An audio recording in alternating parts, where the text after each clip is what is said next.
Hello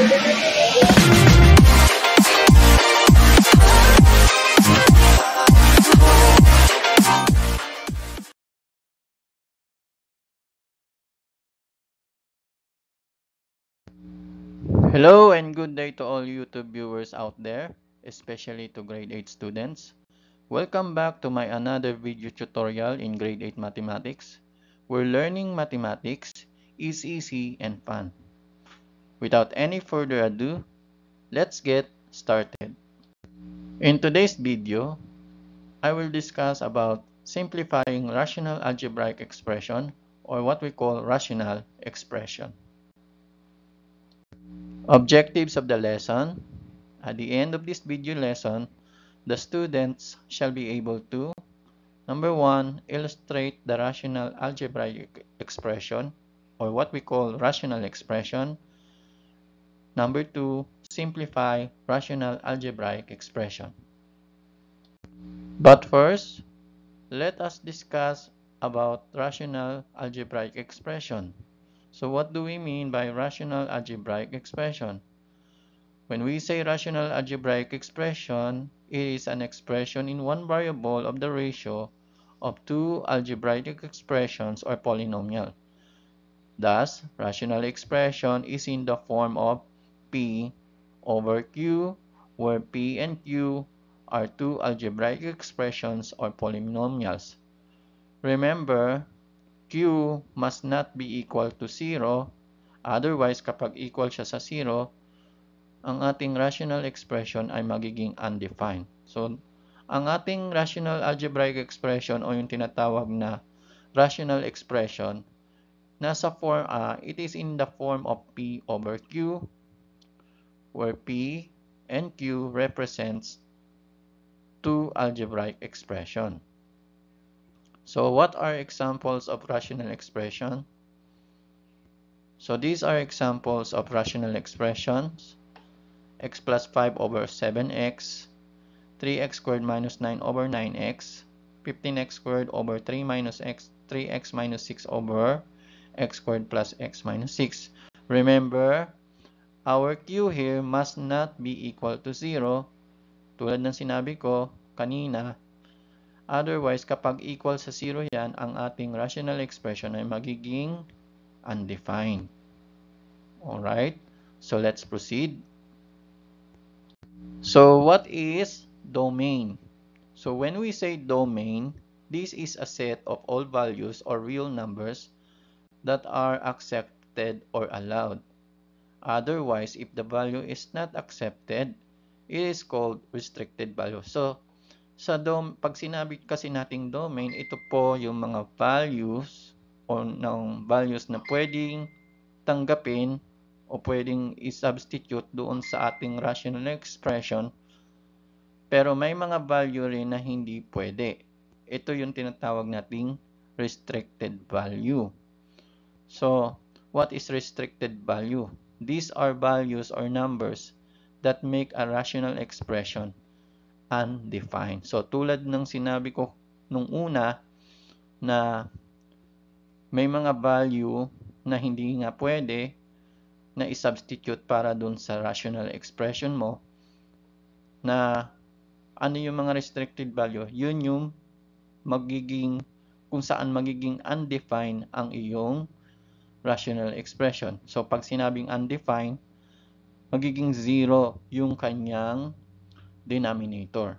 So yun ang tinatawag nating restricted value. Alright, so what makes a rational expression undefined? So I have here 27x squared over 9 plus x. So paano natin malalaman kung ano yung kanyang restricted value o yung value na hindi pwede para sa rational expression na to? So first, let us equate the denominator to 0, or first, let us copy the denominator, which is 9 plus x, at i-equate natin to sa 0. Next step is we're going to solve for x. So para malaman natin kung ano ang hindi pwede na value, isosolve natin yung x. So to solve for x, subtract both sides of the equation by 9.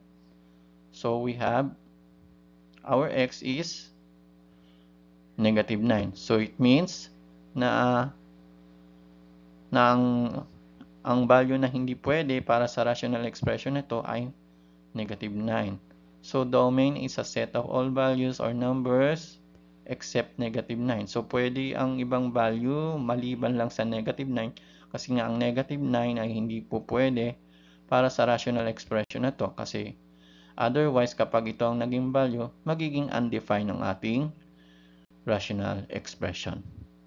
Alright, next. Alright, let's have another one. I have here x plus 2 over x squared minus 4.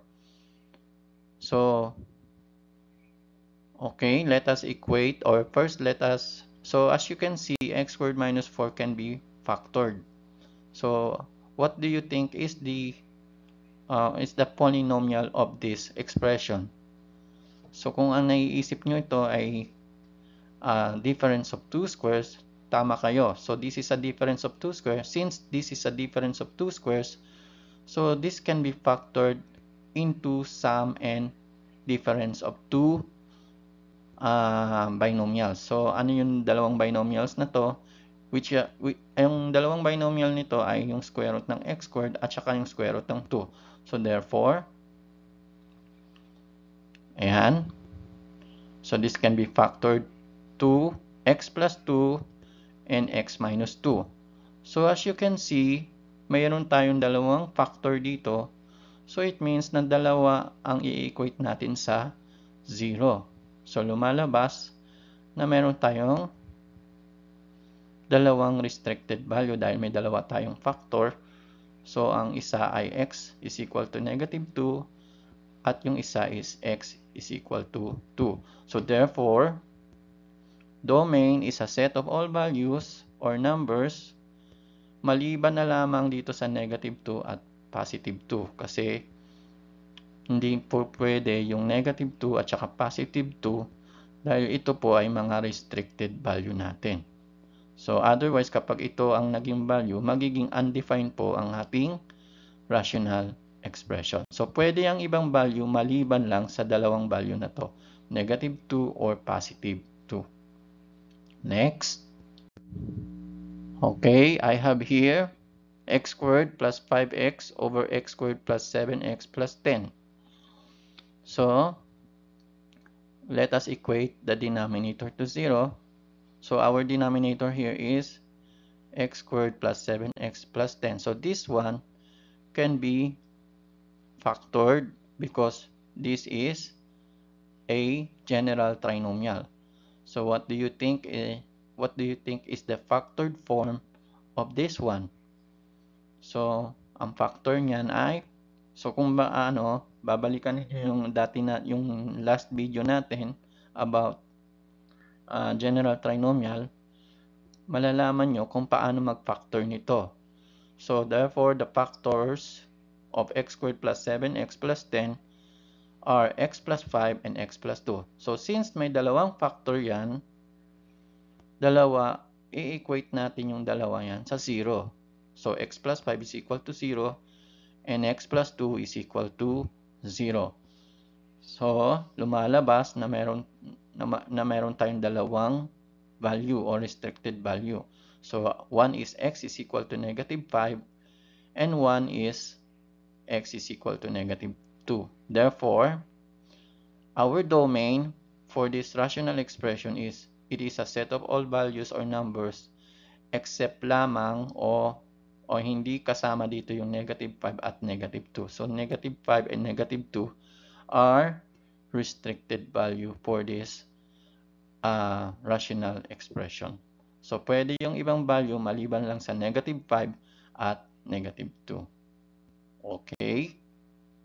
Okay, so now let us discuss how to simplify rational algebraic expression or rational expression. So to simplify this one, let's say I have here 4x squared plus 12x over 4. We have to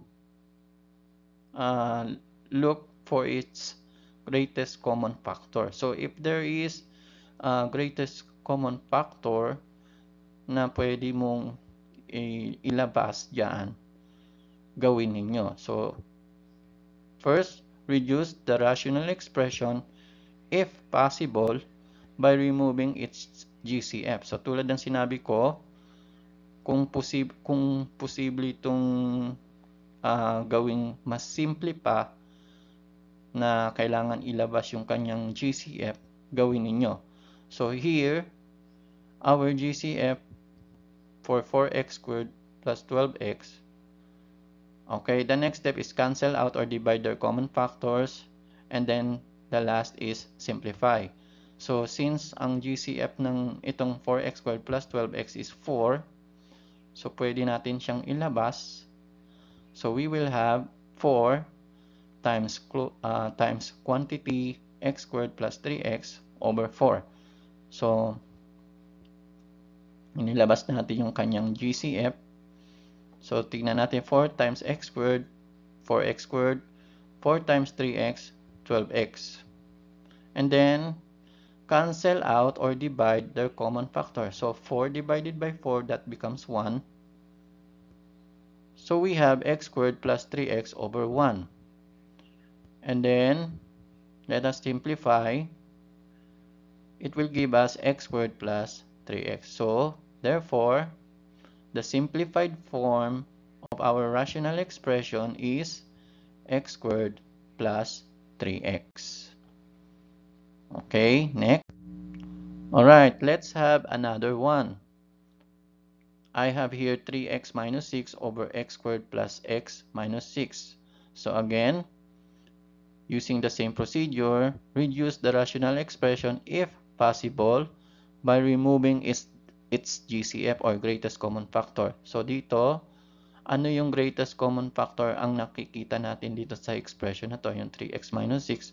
So nakikita natin dyan ay ang GCF niya ay 3. So by removing or by eliminating its greatest common factor, so ito magiging itsura 3 times quantity x minus 2. So kapag i-multiply natin to, yung 3 dito sa expression na to na x minus 2, babalik siya dito, 3x minus 6. Nilabas natin yung kanyang GCF na 3. So 3 times x, 3x. 3 times negative 2 will give us negative 6. And then, yung x squared plus x minus 6, again, this is a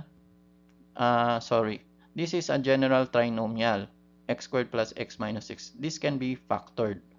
So the factors, so kung gusto niyo malaman kung paano mag-factor ng general trinomial, tulad ng sinabi ko, pwede niyo panoorin yung ating last video. So ang factors nito, x plus 3 and x minus 2. So since nakikita natin na ang x minus 2 at saka x minus 2 ay ito yung kanilang common factors, pwede natin itong i-cancel out o i-divide. So we now have 3 over x plus 3. So the simplified form of our rational expression, ito na yon, 3 over x plus 3. So hindi naman natin pwede i-cancel out yung 3 dito dahil tandaan niyo meron siyang plus sign. Hindi naman kasi ito product or factors. It is the sum. So hindi po pwedeng i-cancel yung 3. So this is now our simplified form. Next. Alright, I have here x squared minus 9 over x plus 3. So again, if we're going to simplify this rational expression, we need to remove GCF if possible, kung meron man siyang GCF. Since ang x squared minus 9, this is a special product. So what kind of product is this? It is the difference of two squares to, diba? So this one can be factored. So the factors of x squared minus 9 is x minus 3 and x plus 3.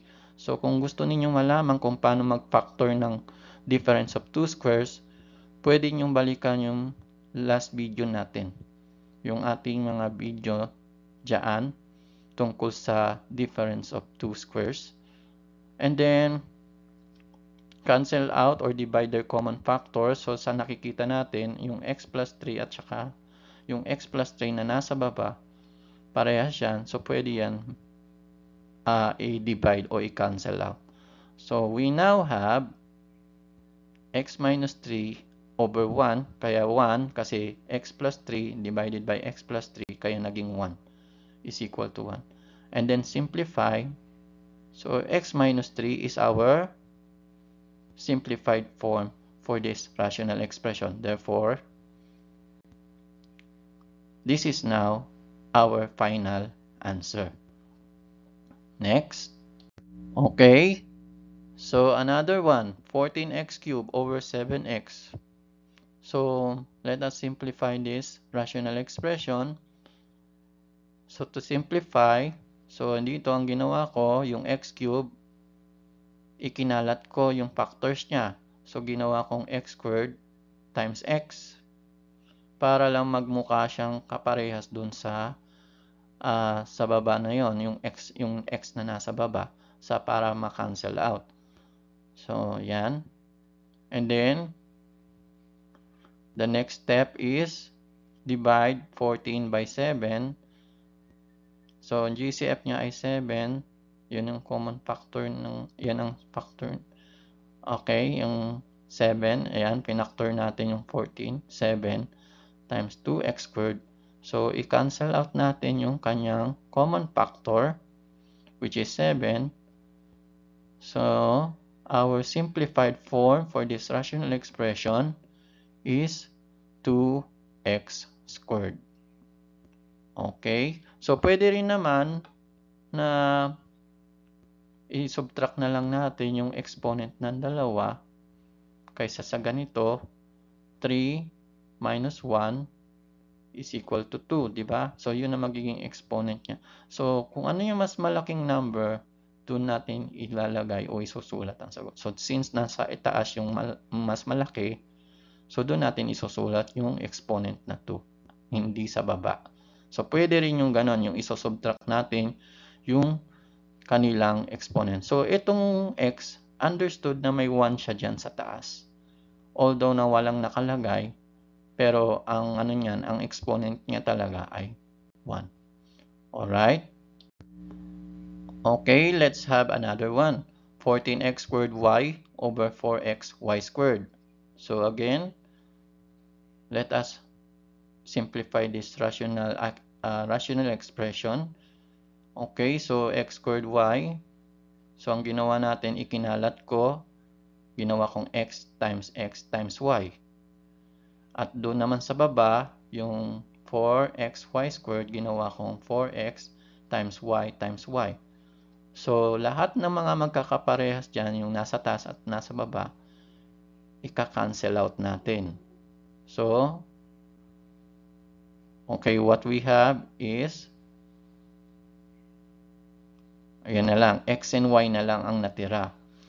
And then, pinactor natin yung 14. Ang factor niyan ay 2 times 7. At yung factor ng 4 ay 2 times 2. So, dito, madidivide natin yung dalawang 2. Yung nasa itaas at yung nasa baba. So, 2 divided by 2, cancel out na rin yung 2. So, what ang natira na lamang ay yung 7x at saka 2y. So, 7x over 2y. So, this is now the simplified form of our rational expression. Okay. Okay, it's time to test yourself. Get a pen and a sheet of paper. You can pause this video tutorial while doing this activity. Are you ready? Direction. Simplify the following rational expressions. So I will just leave this activity for you before I reveal the right answers. Okay, let's find out if your answers are correct. Let us simplify each of the following given rational expression. Are you ready? In number 1, we have x plus 4 over 2x plus 8. So, ang sagot niyan dyan ay 1/2. For number 2, 2 over 2x minus 6, the answer is 1 over x minus 3. For number 3, the given rational expression, x squared plus 4x plus 4 over x squared minus 4, ang kanyang sagot dito, the simplified form is x plus 2 over x minus 2. For number 4, y squared minus 81 over y minus 9. Ito, the simplified form is y plus 9. And for number 5, 15x squared y cubed over 45xy. Ang sagot dyan ay xy squared over 3. Okay, so I hope you got all the correct answers. Did you get all the correct answers? Great job. Please like and share. And don't forget to click the subscribe button for more updated and upcoming video tutorials. Thank you for watching and see you in my next video.